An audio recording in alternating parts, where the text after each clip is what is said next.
Cijela mi pozdrav, dragi moji. Dobrodošli u još jedno lijepo, kratko druženje u Elminoj kuhinji. Za sve vas koji ste prvi put možda ovdje, ja sam Elma i jako mi je drago što ste baš ovaj video otvorili i što ćemo se baš u ovom videu družiti. Naravno, ako ste novi, pogledajte i prethodna videa, okoristit ćete se bez ikakve brige. Naravno, bit će vam super, imate i slana i slatka jela. I za naravno sve vas koji me pratite, a možda niste pogledali, vratite se malo samo unatrag i pogledajte lijepe recepte koje smo izbacili. Još jedan mali onako update, da kažem to tako, da se osvrnem. Hvala vam puno na prelijepim komentarima, na prelijepoj podršci i nadam se da ste primijetili nešto novo. Naš Haso, naša glavna produkcija, je uspio da napravi da imamo prijevod na svim svjetskim jezicima, tako da nas sada cijeli svijet doslovno može gledati i razumjeti. Nadam se da će naša flota rasti, pa tako da ćemo dobiti još puno pretplatnika iz raznih zemalja diljem svijeta. Ovako, ja neću previše duljiti, ja ću vas naravno samo podsjetiti da ako možda kojim slučajem niste, naručite kuharicu Elmina kuhinja, Elmina pravila, ja ću vam je samo ovako kratko pokazati. Kogod nije naručio, imat će sve podatke u opisu videa. Naravno, u opisu videa nalazi se i sve ono što vam je potrebno za današnji recept. Ja sam danas odlučila da pravimo nešto vrlo jednostavno i brzo, nešto što nema veze ovako gore sa šporetom i to samo ovako roknete u rernu i završite sa svim mukama.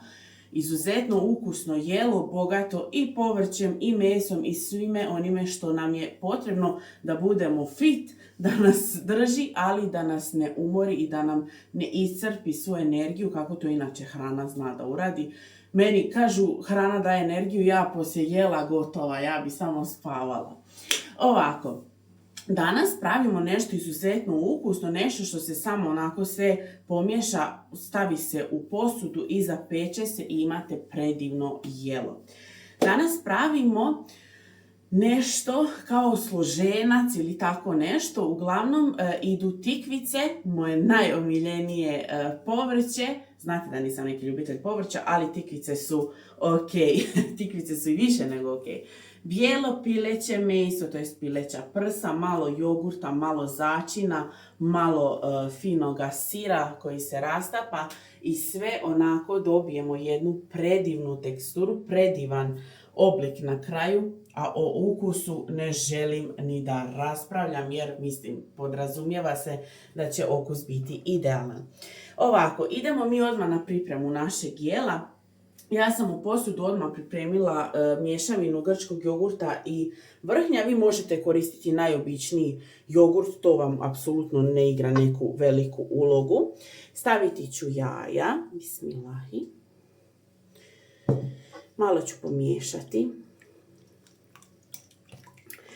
Preporučila bi vam da ako koristite najobičniji jogurt, da ga samo malo pomiješate možda sa 1 do 2 kašike kisele pavlak ili kiselog vrhnja, kako god ko kaže, čisto da bi vam bilo ovako malo gušće. Ja ću odmah staviti brašno. Bismilahi. Idu jako male količine svega. Naravno, količine ću vam ja napisati sve u opis videa, tako da vam to neće igrati apsolutno nikakvu ulogu, to jest neće vam predstavljati nikakav problem. Evo ovako, sada ću staviti začine. Ja sam ovdje pripremila suhi peršin i bijeli luk u prahu, bismilahi, crvenu mljevenu papriku i naravno ništa bez naše vegetice. Morat ću se, još uvijek Vegeta nije plaćena reklama, troši se, brate mili, previše, morat ćemo je nadopuniti za sljedeće druženje. Ovako, bismilahi. Računajte da će vam ovdje doći meso, tako da mora biti posoljeno lijepo, to jest začinjeno. Bismilahi. Ovo se lijepo zamuti. lijepo izmiješajte. Vidite da je smjesa neke srednje gustine. Znači ako nemate ovako neku mješavinu grčkog jogurta i vrhnja, vi stavite najbolje možda ovako da vam kažem 3 kašike jogurta tekućeg i 2 kašike kisele pavlake. Tako da vam to bude otprilike gustina kao kod mene. Sada u ovu smjesu dolaze pileća prsa. Ja sam jedna onako malo veća pileća prsa, ima prilike jedno 800 grama sigurno. Bismilahi. Tako. I sada ću ja to samo miješati. Tako. Pomiješajte to čisto da svaki komadić mesa bude uvaljan u ovaj naš sos, hajde da kažemo to tako. Ovo ću ja skloniti samo malo sa strane. I sada ću uzeti, ovdje imam jednu srednje veliku naribanu tikvicu. Pripremila sam ovu vatrostaklenu posudu koju sam nauljila, čisto da bude nauljeno. Sada ću staviti tikvicu u posudu. Tikvicu nisam ni solila, apsolutno ništa nisam radila s njom, samo sam je naribala, naravno prije toga oprala. Ja tikvicu, primijetili ste, ne gulim, neko je guli, neko ne, to je sve do vas, naravno. Ja ću samo malo u ovu našu tikvicu staviti vegete, čisto eto da bude malo onako začinjena, mada će sve ovo još tikvica će poprimiti od svega. Evo ovako, tikvica nam ide na dno posude. Malo je rasporedite.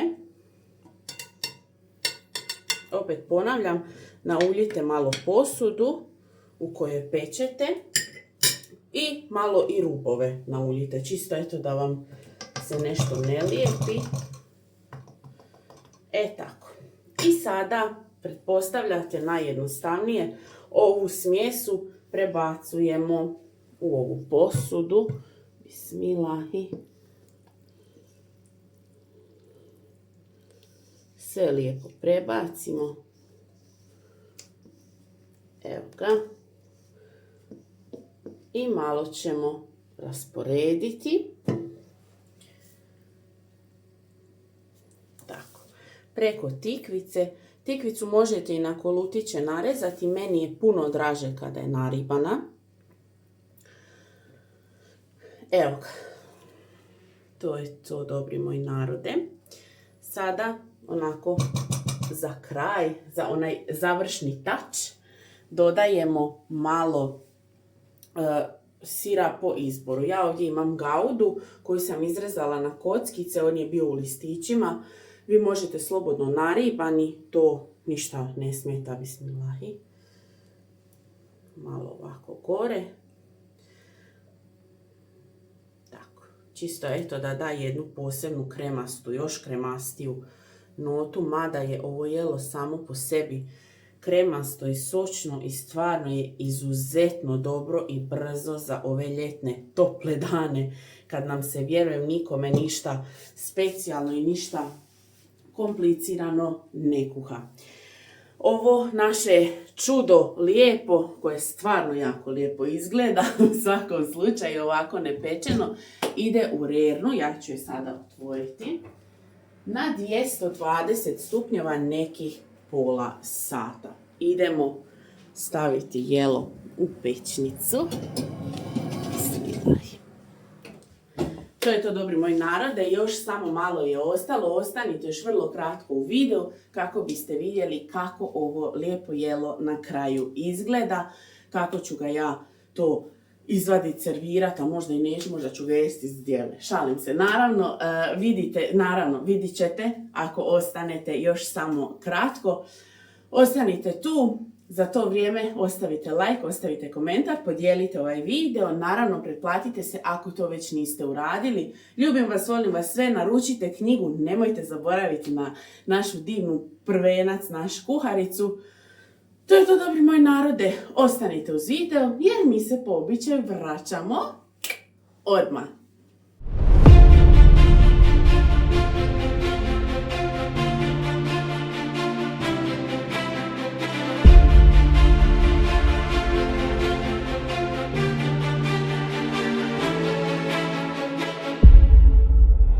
Evo nas, dobri moji narode, naše današnje jelo je gotovo. Pečeno i ja sam ostavila jedno 15 minuta samo da onako odmori, čak se malo i prohladila ova posuda, a ono je lijepo onako ukrčkano i zapečeno taman kako treba biti. Ja ću sada izrezati ovo naše jelo, nije puno vruće, bismilahi. Evo ovako. Što je dobar ovaj sir. Tako. I jedan komad. Ovako da vi mene ne čekate dugo. Ja ću da izvadim. Evo ga. Pogledajte vi, molim vas to. Naravno, ovdje ima još cijela posuda. Slobodno pogledajte, izuzetno ukusno, izuzetno fino, vrlo brzo, što je najbitnije. I to je to, možete da uživate uz povrće, uz neku lijepu salaticu, idealno za ove tople dane, ali opet onako prozračno, lijepo, lagano. A najedete se, stvarno izuzetno je ukusno. Hvala vam puno što ste i danas bili s nama tu, što ste se družkali sa mnom u ovoj našoj maloj kuhinjici velikog srca. Ostanite mi dobro i zdravo, hvala vam puno na podršci, hvala svima koji su nam novi. Naravno, hvala i vama koji ste od prvoga dana tu sa mnom. Šta drugo da vam kažem? Još jedan podsjetnik, ne zaboravite naručiti Elminu kuharicu, to jest Elmina kuhinja, Elmina pravila. Nešto novo da vidite, da naučite, možda samo da se podsjetite, ali i podsjećanje je vrlo bitno jer nekada i sami zaboravimo šta sve znamo, šta smo sve nekada čuli ili pripremali. Hvala vam puno na svemu, ljubi vas i voli vaš kapetan, ostanite mi dobro i zdravo, a mi se gledamo u nekom sljedećem videu sa nekim još ljepšim i bržim receptom. Volim vas!